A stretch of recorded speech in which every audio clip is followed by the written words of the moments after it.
staff works at different paces and different times of say 10% either way, quicker than 1 hour or longer than 1 hour. But if staff are taking 1.5 hours or 2 hours, well, hang on a minute, we have a problem here. We have a problem here because one staff is doing, the average is an hour, and someone's taking twice as long, well, there's something wrong. And because he's being more inefficient. Is he just having a bad day? Is he demotivated? Is he doesn't know what he's supposed to be doing? What is the reason why? Because you need to fix it. Because that staff is not being productive. And inefficiencies in terms of productivity means your company's losing money. If your company's losing money, it means that you're not making as much profit, so you can't reinvest that. So you won't be in business for the long term if this is the way your business is operating. This problem-solving tool here. Okay. So now we've looked at, operations management and TQM, and you've gone through some of the tools of TQM. Now we need to do what? Continuous improvement. Continuous improvement. No. Now we need to... The role of the manager. What is the role of the manager in here? So, what is the role of the manager? Plan, organize, control. Good. So the role of a manager is to focus on the right things, to do the right things. The role of a manager is to plan, to organize, direct and control and follow the rules. So, but the main things are to plan, organize, direct and control. So we can see that in terms of planning, which tools might we use here? So which tools would allow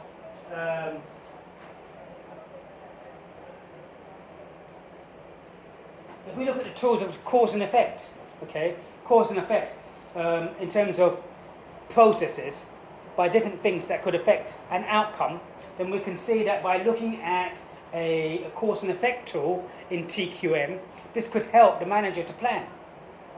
Okay, and the first function of the manager is to plan. We can see if there are problem areas in terms of staff not being as productive by using a histogram and standard deviation.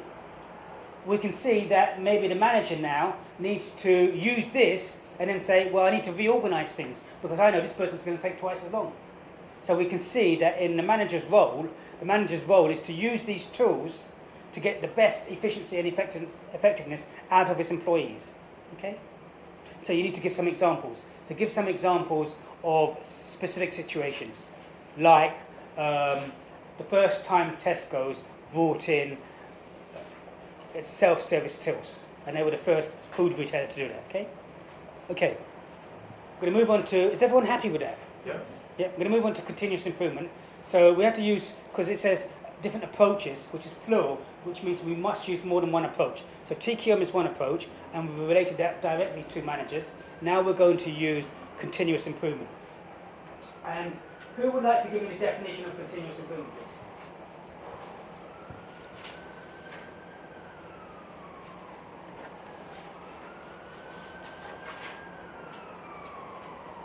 It is an ongoing effort to improve products, services or processes.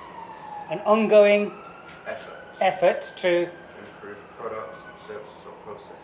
To improve products, services or processes. Okay? An ongoing process, to keep on doing it.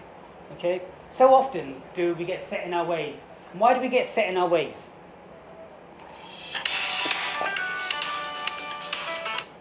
Why do we get set in our ways? Talk to me. Because it's easy. We do the things we do, and we don't want to have to think about and analyze everything all the time. So we are set in our ways. So with continuous improvement, there are 5 levels of continuous improvement. The first level of continuous improvement is saying, okay, there's a problem. We should fix that. Let's try and solve this problem. The next level of continuous improvement is saying, oh, hang on a minute. Rather than just going along and just problems come up and then we fix them, why don't we have teams of people who actually go around the organisation and try and identify problems and ways to improve things more efficiently and effectively. Okay? The third level of continuous improvement is saying, hang on a minute, okay, so we've got these teams going around the organisation. Now what we should do is we should actually link what they're doing to the company's aims and objectives. So what is the strategy of the company? What are the aims and objectives of the company? And then these teams of people in continuous improvement at level 3 are now going around trying to make these improvements in terms of the overall company strategy. Level 4 is to do what? Level 4 is to say that, Cultural change. yes, you have a cultural change. Now people's way of thinking, because you're actively encouraging change. You're actively encouraging experimentation in terms of different way of doing things. So now people are beginning to change in terms of finding out ways we can do this better, we can do this better, we can do this better. And so it's a cultural change. And level 5 becomes the standard. Becomes a standard way when you go into work, looking at and always thinking about what you're doing and how you're doing it, and can you improve upon it. And sitting down, having meetings and discussing things. Okay? So you've got these 5 levels of continuous improvement, which you need to explain. Okay? And what we should do is then give an example in terms of Tesco's. What example did you give, Peter? That was with the tills, implementing the self-service check. Well, you can still do that with... We're planning to do the, let's say, the online services. Online services, for okay. TQM, and here we can do the service checkouts, because the leader will be more involved with the people on the ground. Okay. With the tills and the checkouts. Yes, you could do that. Or you could even take the example of when Tesco's bought Booker's and had budgeons and Londis, because then you're going to need the integration of those businesses to come into Tesco's. Yeah, either or, so you could do, and then, so what is the role of a leader then? To inspire, to motivate. Yes. So the role of a leader is to focus on people, focus on doing the right things, to inspire, to motivate, to build, to shape the activities. So and to influence people to do more than what they're doing, so they don't think of it or see it as a 9-to-5 job, but really see it as that the task and goal needs to be achieved. Okay? So how do we relate this then to CI? Well, the leader needs to understand the task first of all. Yes. So he can motivate the people and make them on the same, simplify it for them. Yes. In order to motivate them, then he needs to actually believe that this is necessary exercise for the improvement of the company, and actually necessary exercise for them to retain their jobs. Yes, because you see here, the leader is getting people to do something more, and he's getting people to change all the time. You know, do old people like to change?